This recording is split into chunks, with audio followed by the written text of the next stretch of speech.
And now, a passage from The Yankee and the Teuton in Wisconsin by Joseph Schafer. Characteristic attitudes toward the land. Wisconsin in its racial character is popularly known to the country at large as a Teutonic state. That means the state has a German element, original and derivative, which numerically overshadows the American, English, Irish, Scandinavian, and other stocks also represented in the Badger blend. It is not necessary to quarrel with this widely accepted theorem, though some of the corollaries drawn from it can be shown to be unhistorical, and one can demonstrate statistically that if Wisconsin now is, or at any census period was, a Teutonic state, she began her statehood career in 1848 as a Yankee state, and thus continued for many years with consequences social, economic, political, religious, and moral, which no mere racial substitutions have had power to obliterate. My purpose in the present paper is to present from local sources some discussion of the relations of Yankee and Teuton to the land, a theme which ought to throw light on the process of substitution mentioned, revealing how the Teuton came into possession of vast agricultural areas once firmly held by the Yankee. The agricultural occupation of southern Wisconsin, which brought the first tide of immigration from New England, western New York, northern Pennsylvania, and Ohio, the Yankee element, may be said roughly to have been accomplished within the years 1835 and 1850. The settlements which existed prior to 1835 were in the lead region of the Southwest, at Green Bay, and at Prairie du Chien. The population of the lead mines was predominantly of southern and southwestern origin. That of the two other localities, the ancient seats of the Indian trade and more recent centers of military defense, was mainly French-Canadian. When in 1836 a territorial census was taken, it was found that the three areas named had an aggregate population of nearly 9,000, of which more than 5,000 was in the lead region included in the then county of Iowa. The Green Bay region, Brown County, was next, and the Prairie du Chien settlement, Crawford County, smallest. The census, however, recognized a new county, Milwaukee, whose territory had been severed from the earlier Brown County. It was bounded east by Lake Michigan, south by Illinois, west by a line drawn due north from the Illinois line to Wisconsin River at the portage, and north by a line drawn due east from the portage to the lake. In terms of present-day divisions, the Milwaukee County of 1836 embraced all of Kenosha, Racine, Walworth, Rock, Jefferson, Waukesha, and Milwaukee counties, nearly all of Ozaukee, Washington, and Dodge, a strip of eastern Greene County, and most of Dane and Columbia. In that imperial domain, the census takers found a grand total of 2,900 persons, or almost exactly one-fourth of the population of the entire territory. Two significant facts distinguish the Milwaukee County census from the lists of Brown, Crawford, and Iowa counties: the recency of the settlement and the distinctive local origin of the settlers. These people had only just arrived, most of them in the early months of 1836. One could almost count on his 10 fingers the individuals who were there prior to the summer of 1835. In reality, they were not yet settled, for most of the rude claim huts, mere shelters of the pre-log house stage, were haunted at night and shadowed at noonday by men only, resident families being still rare, though many were on the lakes, at the ports of Milwaukee and Chicago, or on the overland trail which was to end at the cabin door. It was the prophecy of new communities, not the actuality, that the census taker chronicled when he recorded the names of claim takers with the number of persons of each sex comprising their households. We have reason to believe that the numbers were inscribed almost as cheerfully when the persons represented by them were still biding in the old home, or were en route west, as when they were physically present in the settler's cabin or in the dooryard eager to be counted. Unlike the other populations of Wisconsin at that time, the vast majority of Milwaukee County settlers were Northeasterners. Such evidence as we have indicates that New York supplied more than half, the New England states, Pennsylvania, Ohio, and Michigan, nearly all of the balance. New York's title to primacy in peopling Wisconsin is exhibited most impressively in the statistics of the 1850 census, At that time, Native Americans constituted 63% of the total, and New Yorkers had 36% of the native majority. Native Americans predominated in all but 3 of the 26 counties, and in all but 5, those who were natives of New York added to the natives of Wisconsin were a majority of the American-born. The exceptions were the 4 lead-mining counties of Grant, Iowa, Lafayette, and Greene, together with Richland, which, however, had so few inhabitants that its case is divested of any significance. The 3 counties which in 1850 showed a majority of foreign-born inhabitants were Manitowoc, Milwaukee, and Washington, the last named including the present Ozaukee County, and in each case Germans constituted more than half of that majority.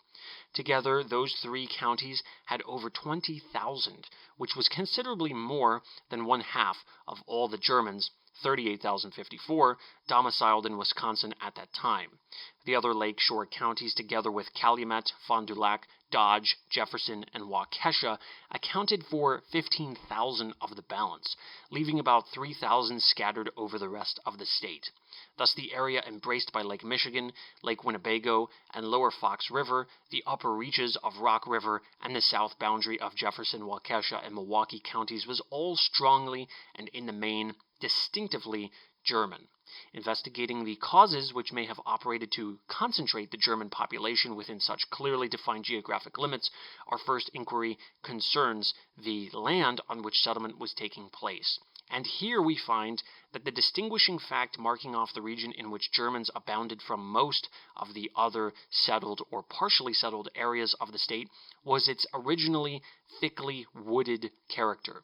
In a way almost startling and superficially conclusive, the German settlements coincided with the great maple forest of southeastern Wisconsin, spreading also through the included pine forest on Lake Michigan, south of Green Bay. Returning now to the Yankee element, we find that although it was strong in all of the settled districts save the 5 counties named, it was more completely dominant in some districts than in others. For example, in Walworth County, the northeastern states furnished 96.5% of the American population, while 3.5% was furnished by 16 other states.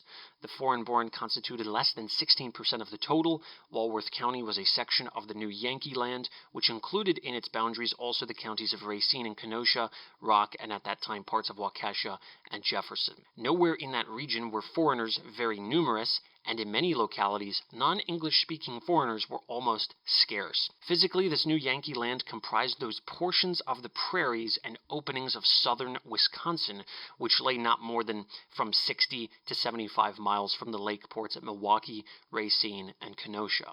The region was just as characteristically open country as that occupied so extensively by Germans was forested. One land type, the glacial marsh or swale, good for hay and pasture, was common to the 2 districts of country, but for the rest, the Yankees' land was all ready for the plow if it was prairie, and if oak openings, the labor of felling the scattered trees and dragging them away before the breaking team was comparatively light. The German, on the other hand, in order to subdue his land to the requirements of successful tillage, must attack with axe, mattock, and firebrand each successive acre, patiently slashing and burning, hewing and delving, till by dint of unremitting toil, extended over an indefinite number of years, his farm became cleared. Shall we therefore repeat, as the sober verdict of history, the statement often heard, that in settling this new country the Yankee showed a preference for open land, the German for woodland? On the face of the census returns that seems to be the case, and if our evidence were limited to the census, such a conclusion would be well nigh inescapable. Fortunately, he who deals with culture history problems of the American West has this advantage over the Greens and the Lamprechts of Europe, that on such matters his evidence is minutely particular, while theirs is general to the point of vagueness. No one will doubt that the Yankee staked his claim in the open lands because he preferred those lands on account of the ease with which a farm could be made. The question is whether the German's presence in the woods, rather than in the openings or on the prairies, was with him a matter of preference, so far as land selection in itself was concerned. Timber for shelter, fuel building, and fencing was an important consideration to all settlers, including the Yankees. In another connection, I have shown from the records of land entries that the Yankee settlers in a prevailingly prairie township of Racine County took up first every acre of forested land together with the prairie lands and marshlands adjoining the woods, while they shunned for some years the big open unsheltered prairie where farms would be out of immediate touch with woods. Rather than take treeless lands near the lakeshore, these settlers preferred to go farther inland, where inviting combinations of groves, meadows, and dry prairie lands or openings could still be found in the public domain. Only gradually did American settlers overcome their natural repugnance to a shelterless, timberless farm home, a repugnance justified by common sense, but springing from the habit of generations. When for economic reasons they began to settle on the open prairies, the planting of quick-growing trees about the farmsteads was always esteemed a work of fundamental utility. Yankee agricultural settlers found special inducement for going inland in search of ideal farm locations in the glowing advertisements of Yankee speculators who early pioneered the open country far and wide. These speculators concerned themselves primarily with water powers for sawmill and gristmill sites and town sites. Yet power and town sites both depended for the development on the agricultural occupation of the surrounding country, and this made the speculators careful to locate their claims in areas of desirable lands which would soon be wanted. It also made them doubly active in proclaiming to immigrants the agricultural advantages of their chosen localities. One may take up at random the land office records of townships in the older Wisconsin, and in practically every case find proof that the speculator was abroad in the land before the arrival of the farmer. Along the banks of navigable rivers, he took up early such tracts as seemed to afford good steamboat landings, which might mean towns or villages also. Along smaller streams he engrossed potential water powers. In the prairie regions he seized the timbered tracts which commonly lay along the streams, and wherever nature seemed to have sketched the physical basis for a future town, there he drove his stakes and entered an area large enough, at least, for a municipal center. In some portions, particularly of the earliest surveys, the speculator also absorbed a goodly share of the best farmland, which he held for an advance when the immigration of farmers became heavy. Other Americans, aside from Yankees, participated in these speculations, but the records show that the Yankees' reputation for alertness and sagacity in that line is not unmerited. For illustration, the plats of Dane County townships disclose among the original entrymen who bought their lands early the names of well-known speculators like James D. Doty, Lucius Lyon, the Bronsons, Cyrus Woodman, Hazen Cheney, and C.C. Washburn, all Yankees. In addition, we have distinguished New Englanders who probably never came west but invested through the agency of their Yankee correspondents. Among them are Daniel Webster, Edward Everett, Ralph Waldo Emerson, and Caleb Cushing. To a considerable extent, these speculators in paying for government lands employed military land warrants, usually purchased at a heavy discount.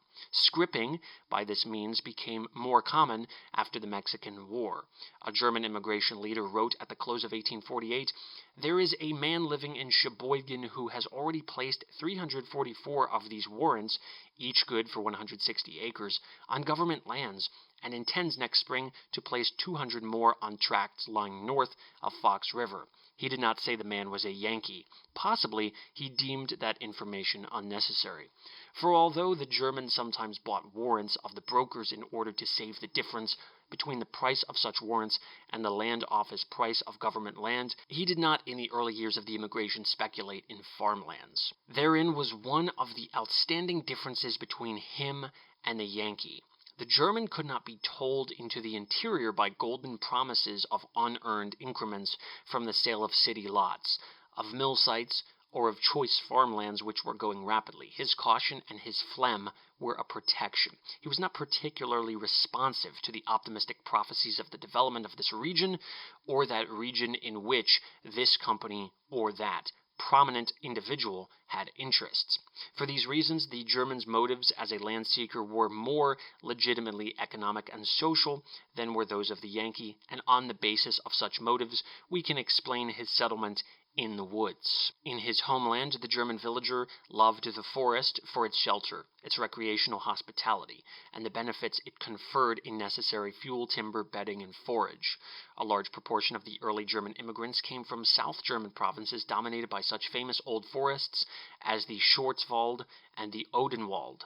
From considerations both of habit and of economy, it was natural that in the New World they should make sure of an abundance of timber on the lands they sought for future homes.